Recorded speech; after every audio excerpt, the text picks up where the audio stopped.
Gusto mo ba ng bagong mapupuntahan na lugar? Kung bago yung gusto mong lugar puntahan, nangangahulugan to na dapat tayong mahirapan.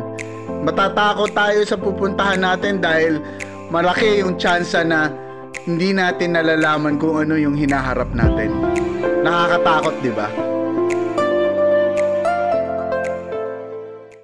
Yung alarm ko, yung diwa ay gumising sa akin eh. Oh. Yung last week ko rin eh. Dali ako inuman. Samahan niyo ako, bisitahin natin yung Sitio Batu. Pupuntahan natin yung sitio nila. Tara, pasyal tayo! Sa biyahe natin ito, makakasama natin ulit si Chong Wally, si Francis Alba, si JR Cruz at si Kuyang Makoy de Vera.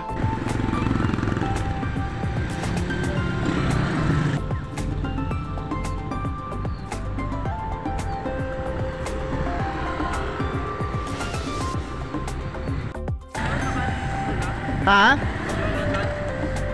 Ewan ko talaga. Sikat ang bayan ng DRT Bulacan sa magandang ilog at mga talon nito. Maganda rin ang trail na pinupuntahan ng katulad nating mga adventure rider.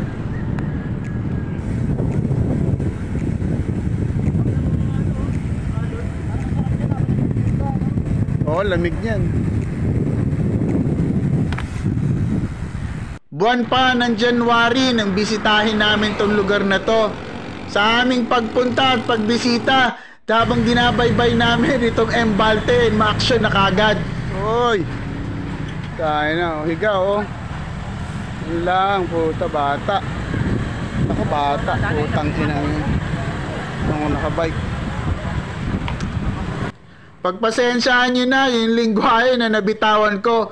Nabigla ako dito sa pangyayari. Hindi ako sanay makakita ng ganitong klaseng mga aksidente.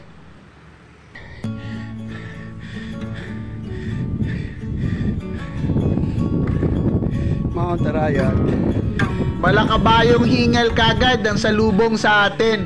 Malayo-layo na din ang biyahe na binuo natin dito.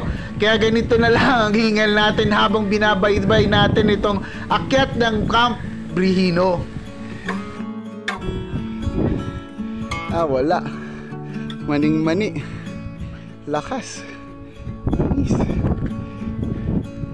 Kasi Francis din, oh. Yan. Di na din sa sarapan ko.